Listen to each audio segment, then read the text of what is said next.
हाय रे गर्मियों की दोपहरें।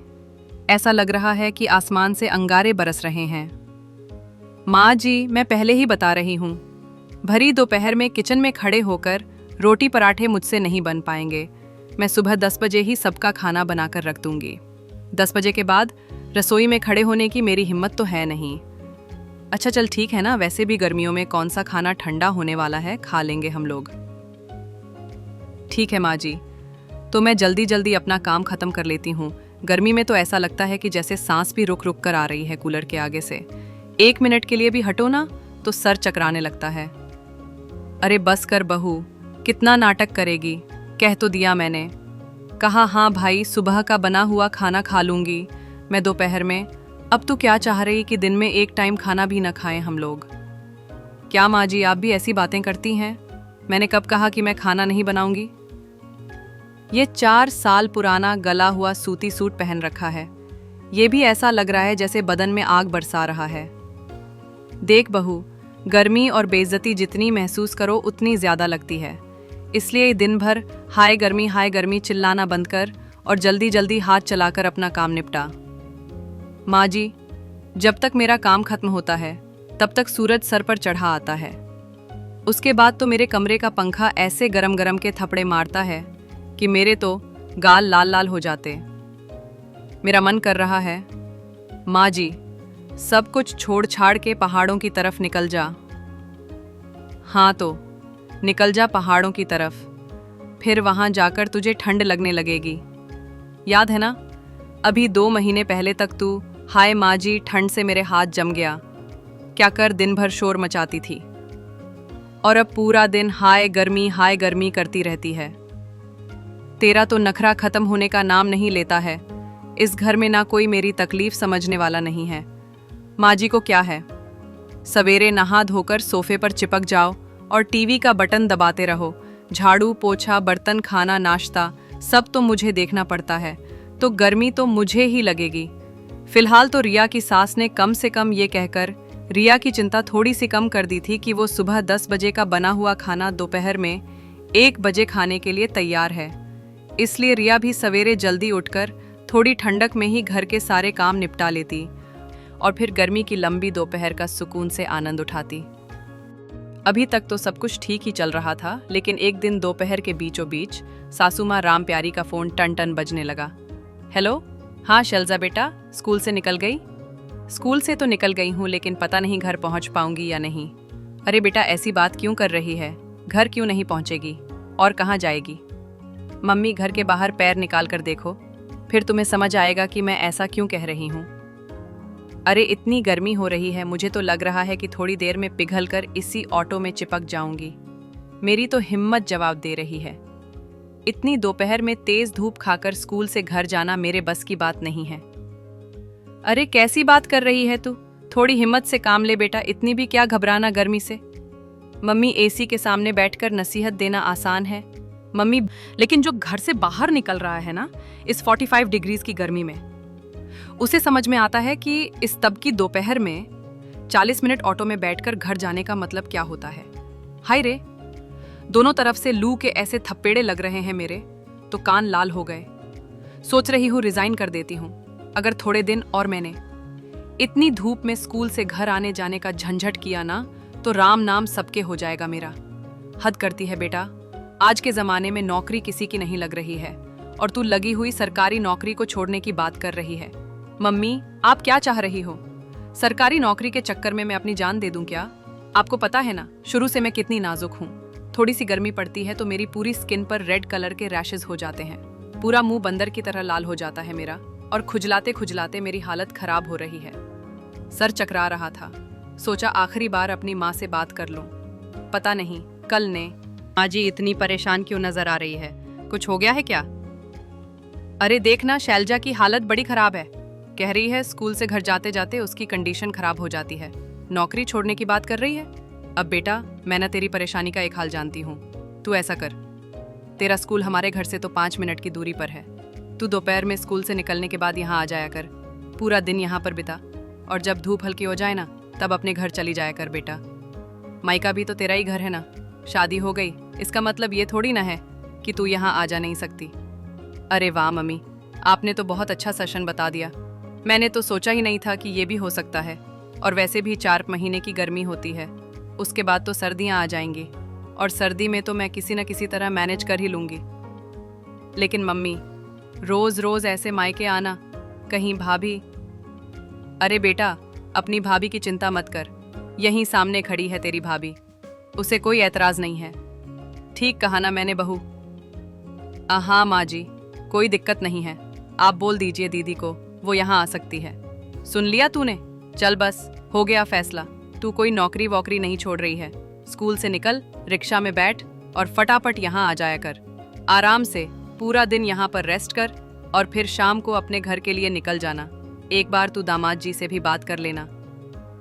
हाँ ठीक है मम्मी, मैं घर जाकर विनय से बात करती हूँ, जैसा भी हो आपको बताती हूँ। अगले दिन सुबह 11 बजे। माँ जी, मैंने लंच तैयार कर दिया है और रोटियां भी कैसोल में रखती है। थोड़ी देर रेस्ट करने जा रही हूँ, फिर 1 बजे मुझे गुड्डू को लेने भी जाना होगा।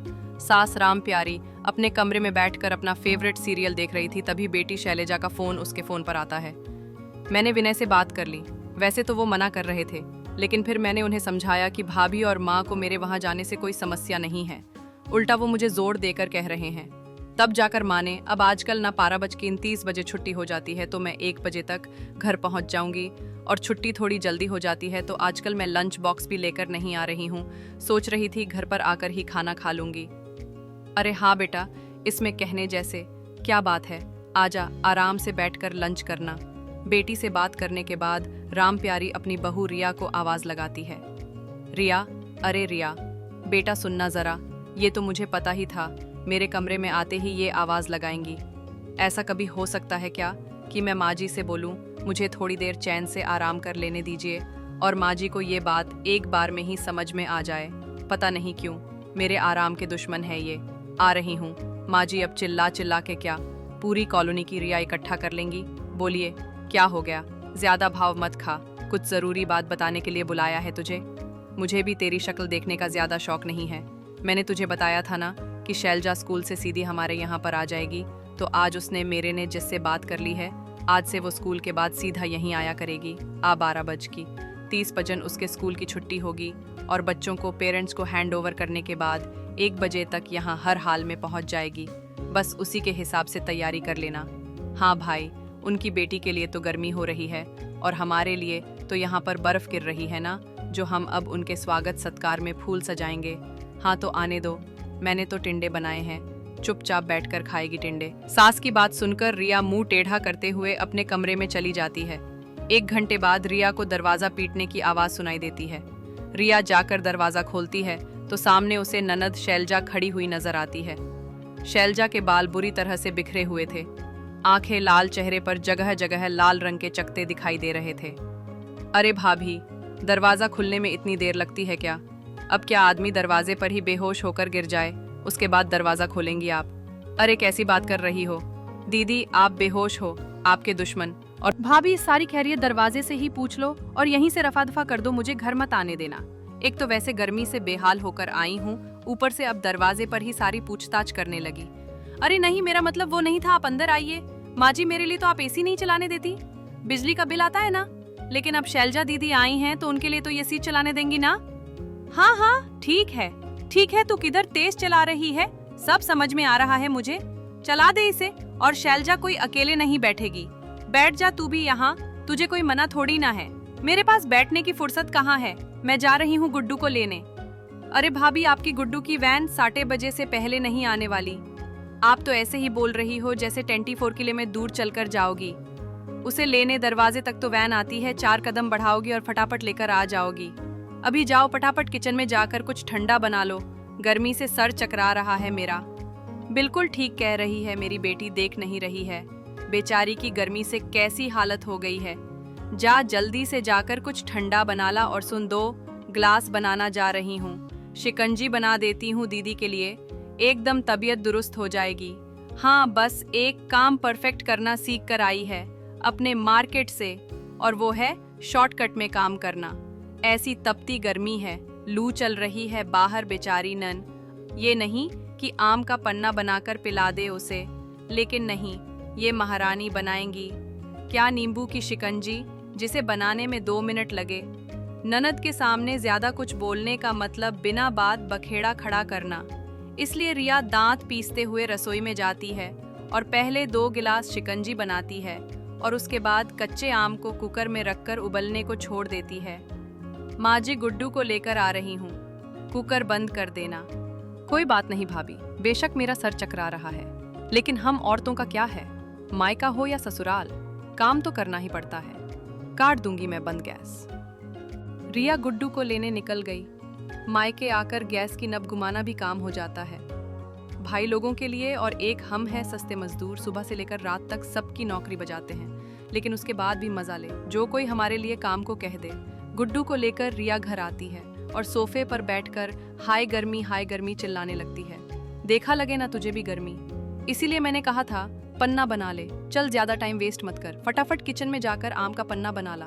1 गिलास तू भी पी लेना, तेरी गर्मी भी दूर हो जाएगी। ये सही है भाई बेटी, धूप से आई है तो उसकी 4 लोग मिलकर खातिरदारी करें, और बहू धूप से आई है तो उसे 5 मिनट ठंडी हवा खाने का मौका तक नहीं मिल रहा। बहुओं के शरीर तो लोहे के बने होते हैं ना, फूलों से नाजुक तो बेटियां होती हैं ननद का।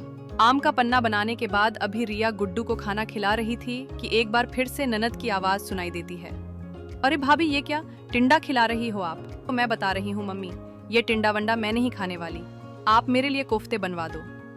दीदी, अब खाना तो बन चुका है, आपको लौकी के कोफ्ते खाने थे तो सुबह फट करके बता देती। अब इतनी गर्मी में मैं फिर से खाना नहीं बना पाऊंगी। बहू, क्या तरीका होता है, एक ही नाद है तुम्हारी और घर आए मेहमान से इस तरह से कौन बात करता है। अगर मेरे बेटे का मन है लौकी के कोफ्ते खाने का तो तू बनाकर खिला नहीं सकती? ऐसे कौन से हाथी घोड़े मांग लिए उसने? लौकी का कोफ्ता तो बस कहने की बात थी। एक बार जो रिया रसोई में गई उसके बाद तो शैलजा की फरमाइश खत्म होने का नाम ही नहीं ले रही थी। आम की चटनी, दही का रायता, लौकी के कोफ्ते और सुबह 10 बजे की बनी हुई रोटी, नहीं गरम गरम गैस से उतरे हुए फुलके खाने के बाद 3 बजे ही शैलजा ने डकार ली। मम्मी, अब थोड़ा आराम कर लेती हूँ, आपको पता है ना पूरा दिन मेहनत करके आई हूँ। हाँ बेटा, आराम कर ले, इतनी मेहनत करती है मेरी बच्ची। सुबह उठ के घर के काम निपटा के आती है, फिर स्कूल पढ़ाने जाती है और फिर काम। कभी औरतों की जान काम छोड़ता है क्या? यहाँ से जाकर भी तो घर के काम निपटाएगी बच्ची। खाना पीना खाने के बाद एक तरफ शैलजा खर्राटे भरकर नींद पूरी कर रही थी, वहीं बहू रिया रसोई में बर्तन घिसने लगती है। बर्तन साफ करने के बाद रिया चिंटू के कमरे में आती है तो चिंटू नींद से जाग चुका था। रिया चिंटू का होमवर्क कराती है और फिर घड़ी को देखती है तो 5 बज चुके थे।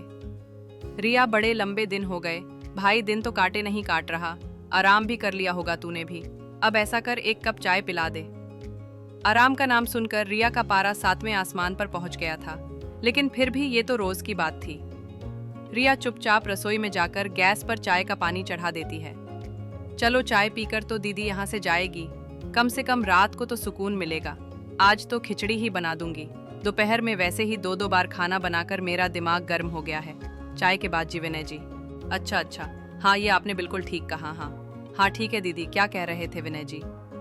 आपको जल्दी आने के लिए कह रहे थे क्या? नहीं ना भाभी, विनय जी कह रहे थे कि वो मेरी सास को लेकर यहीं आ रहे हैं। गर्मी की वजह से वो भी बेचारी पूरा दिन घर से बाहर निकल नहीं पाती। इसी बहाने थोड़ी देर मम्मी से मिलेंगी और फिर अपने साथ ही वो मुझे घर ले जाएंगे। बेटा रिया, ऐसा कर, दामाद जी और समधन जी आ रहे हैं ना, तो फटाफट से 2 तरह की सब्जी रोटी सब तैयार कर लें। बेचारी रिया मरती क्या न करती। चुपचाप जाकर रसोई में 2 तरह की सब्जी, रोटी, सालाद, पापड़, अचार सबकी व्यवस्था करने लगती है। एक दिन जो ननद रानी ने मायके का रास्ता देखा, अब तो ये उसका रोज का रूटीन हो गया था। स्कूल खत्म होने के बाद वो सीधा मायके आती और मायके पहुंचते ही रूह फसाला, सिकंजी, आम का पन्ना, मैंगो शेक ऐसे स्वादिष्ट ड्रिंक के साथ उसका स्वागत होता। उसके बाद भाभी के हाथ से गरम गरम फुलके बनवाकर वो लंच करती। फिर शाम को जब दामाद बाबू से लेने के लिए आते तो अपने और दामाद जी के डिनर के लिए डब्बा भी कहीं से पैक करवा कर ले जाती। कुल मिलाकर रिया की हालत ऐसी हो गई थी, बस रुलाई फूटना बाकी रह गया था। मजबूरी में माई के आने से ही शुरू हुआ ये सिलसिला। शैलजा के काम चोरी के कारण बढ़ता ही जा रहा था। डिनर भी मायके से ही पैक करवा कर ले जा रही थी, लेकिन कहते हैं ना, बकरी की माँ आखिर कब तक खैर मनाएगी किसी तरह। हाय हाय करते अप्रैल का महीना बीत जाता है। फिर शुरू हो जाती है स्कूल की छुट्टियां, यानी कि रिया को शैलजा से छुटकारा। शैलजा दीदी, अब इतने दिनों से आप पूरा पूरा दिन यहीं पर रह रही थी ना, जिसकी वजह से गुड्डू और आपके बिना रह ही नहीं पा रहे। दोनों ने जिद लगा के रखी है, छुट्टियों में उन्हें बुआ के घर जाना है। बुआ से ही अपने सारे नखरे उठवाएंगे भाई। अच्छा भाभी, ऐसी बात है, भेज दो इसमें, फिर इतना सोचने वाली क्या बात है।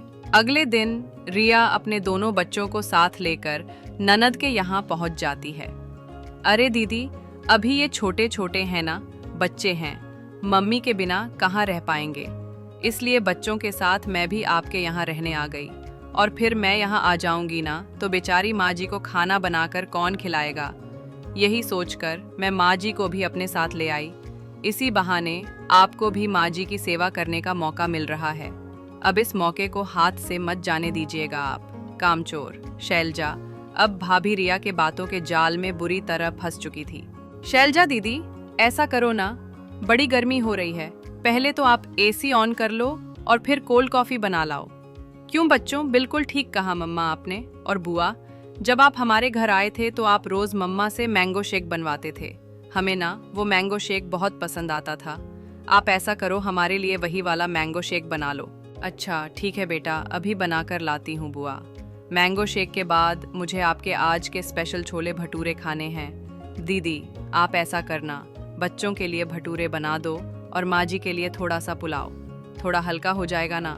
ठीक है भाभी, आप चिंता मत करो, बना देती हूँ। 2 घंटे बाद, माँ जी आप बिल्कुल ठीक कहती थी, गर्मियों के दिन तो बहुत लंबे होते हैं।